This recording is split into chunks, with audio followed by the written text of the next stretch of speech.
देखिए हर खबर यहीं पर। सब्सक्राइब कीजिए TV9 भारतवर्ष। वैसे आप दिल्ली के आंकड़े देखकर अगर डर रहे हैं तो हम आपको बताना चाहेंगे कि देखिए दिल्ली में मृत्यु दर अभी है करीब 3% या उससे भी कम और रिकवरी रेट है 38%। जरूरी ये है आप सभी लोगों को जो दिल्ली की खबर को देखकर चिंतित हो रहे हैं या दिल्ली में रहते हैं या दिल्ली आने वाले हैं या दिल्ली से निकलते हैं, देखिए सोशल डिस्टेंसिंग, हाथ धोना और मास्क ये मस्ट है। आगे जितना आप खुद कंट्रोल करेंगे ये चीजें आपके कंट्रोल में हैं।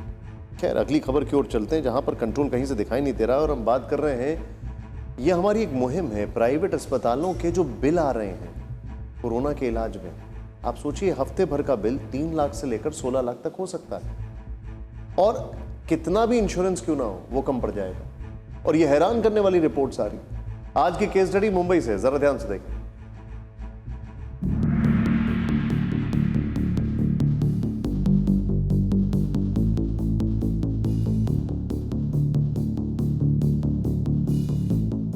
अगर आपके पास हेल्थ इंश्योरेंस है और ये सोच रहे हैं कि आपने अस्पताल में बीतने वाले अपने पलों को सुरक्षित कर लिया है, तो आप बहुत बड़ी गलतफहमी में हैं। क्योंकि कोरोना काल में अगर आप इंश्योरेंस के बूते किसी निजी अस्पताल में दाखिला लेते हैं, तब भी आपको भारी भरकम रकम अपनी जेब से चुकानी पड़ सकती है।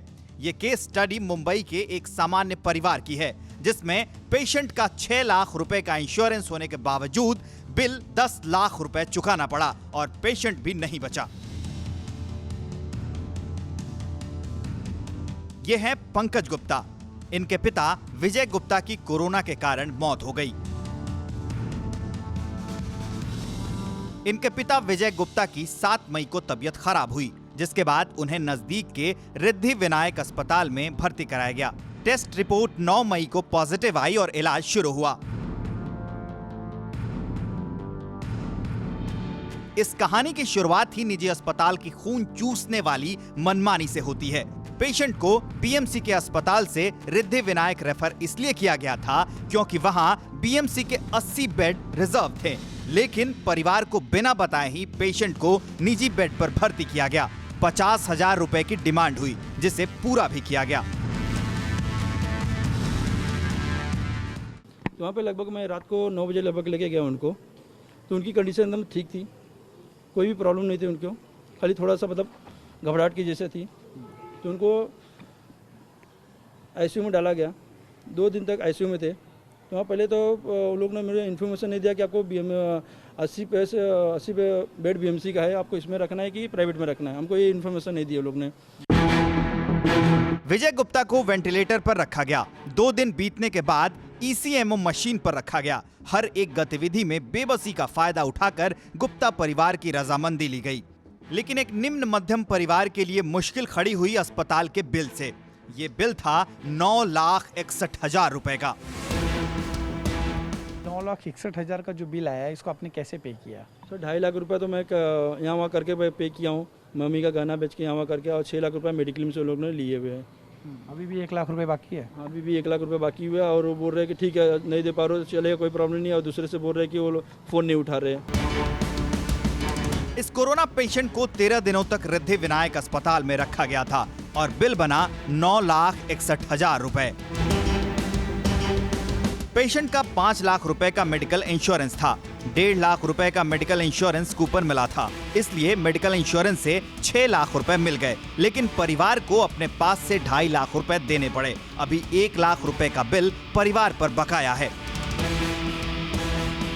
गुप्ता परिवार ने 2.5 लाख रुपए गहने और संपत्ति बेचकर चुकाए। मेडिकल इंश्योरेंस ने सिर्फ थोड़ी राहत दी, लेकिन निजी अस्पताल के बिल और इंश्योरेंस का असली खेल तब समझ आया जब बिल की डिटेल देखी गई।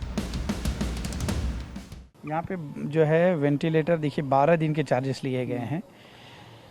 ये वेंटिलेटर के 12 दिन के चार्जेस हैं, आईसीयू के 12 दिन के चार्जेस हैं।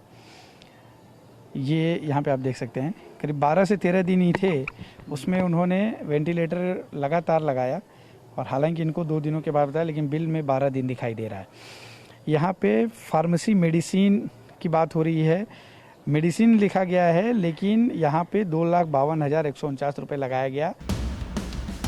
इससे भी अहम बात यह है कि सामान्य तौर पर लोग 50,000 रुपए से 5 लाख रुपए तक का ही हेल्थ इंश्योरेंस कराते हैं, लेकिन निजी अस्पतालों के बिल का मीटर 5 लाख से शुरू ही होता है। और गुप्ता परिवार के साथ भी ऐसा ही हुआ। चौंकाने वाली जानकारी वो जो पंकज गुप्ता ने दी है। उन्हें अस्पताल के एक वार्ड बॉय ने बताया कि उनके पिता की मौत 2 दिन पहले हो चुकी थी। तो वो फिर दूसरे दिन 19 को बोल रहे हैं कि आपके डैडी का डेथ हो गया है। तो सर मैं डेथ हो गया तो मैं उन्होंने 7 बजे मुझे कॉल किए। तो मैं बोला सर ठीक है, मैं अभी पीपी किट पहन के आ रहा हूँ, मेरे को डैडी का थोड़ा शक्ल दिखा दीजिए। वहाँ का डॉक्टर बोल रहा है कि आपको अलाउड नहीं होएगा, ना आपका शक्ल दिखा जाएगा ना कुछ भी दिखा जाएगा। तो वहाँ पे वार्ड बॉय एक था, वार्ड बॉय बोल रहा है कि सर 2 दिन कहाँ थे आप? मैं बोला क्या हुआ सर? बोले 2 दिन पहले आपका डैडी का डेथ हो गया। मैं बोला क्या बोल रहे हो आप? तो बोले नहीं, हाँ ऐसी जी बात है। आओ। खुलासे हैरान करने वाले हैं। एक तो बीमा की राशि से ज्यादा इलाज में खर्च और फिर पेशेंट की मौत। एक परिवार पर आफत के बादल टूट गए। सबसे ज्यादा हैरान करने वाला पहलू था वो बिल, जिसे सब कुछ ठीक होने की उम्मीद पर चुकाया गया था। इसलिए तमाम आरोपों के पड़ताल के लिए TV9 भारतवर्ष के संवाददाता अश्विनी पांडे ने अस्पताल के जनसंपर्क अधिकारी से बात की। सीधा सवाल था, आखिर 9,61,000 का बिल कैसे आया? का होने वाला खर्चा, उस इलाज का खर्चा, उसके बाद की क्या पेशेंट की कंडीशन रहेगी, क्या नहीं हो सकता है, इसके बारे में जो विशेषज्ञ डॉक्टर थे उन्होंने भी उनको इसकी पूरी जानकारी दी थी। इस दौरान इनका इलाज चलते रहा और उनका 19 तारीख को उस सब सपोर्ट पे चलते हुए भी उनकी कंडीशन काफ़ी ख़राब होती जा रही थी और उनका देहांत हो चुका है। दूसरा सवाल था, दवा का बिल 2,52,000 कैसे? उनको कोविड को ही आप फोकस कर रहे हो हर वक्त पर कोविड के साथ साथ उनको सांस में लेने में दिक्कत थी, उनको पास्ट हिस्ट्री थी, फीवर की तकलीफ थी, उनको बुखार था, उनको सर्दी थी, खांसी थी। इसके लिए भी जो एंटीबायोटिक्स वगैरह दवाई जाती है वो सब उनको ऐड किया गया था। साथ ही साथ में जब वेंटिलेटर पे जोड़ा जाता है तो वेंटिलेटर के जो सामान रहते हैं, इसके साथ हायर आइनोट्रॉप्स के सपोर्ट्स रहते हैं, ये सब जो बिल है उसके साथ का वो उसके अंदर इंक्लूड किया गया है। सवाल नंबर 3, एक साथ वेंटिलेटर और ECMO मशीन का बिल कैसे आया?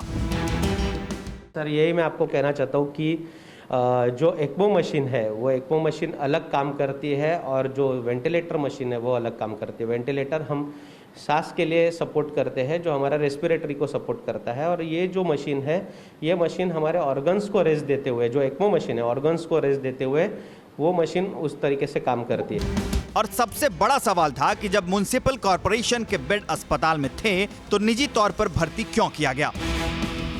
और ये कोई अस्पताल को पाया नहीं गया था और जब एडमिशन किए तो एज अ प्राइवेटली पेशेंट आके उन्होंने एडमिशन किया था।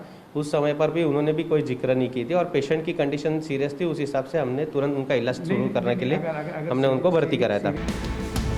जब पेशेंट को BMC के अस्पताल ने ही रेफर किया था तो निजी तौर पर भर्ती करने का तर्क बेहद हल्का था। एक आम परिवार सरकारी और निजी अस्पताल के बीच पिस गया। 6 लाख रुपए के इंश्योरेंस के बावजूद 2.5 लाख रुपए गहने बेचकर खर्च करने पड़े। परिवार का एक सदस्य भी चला गया। कोरोना काल के लॉकडाउन में जो अस्पताल शट डाउन हो गए थे अब वही चांदी काटने लगे हैं, क्योंकि इन अस्पतालों पर किसी का नियंत्रण नहीं है।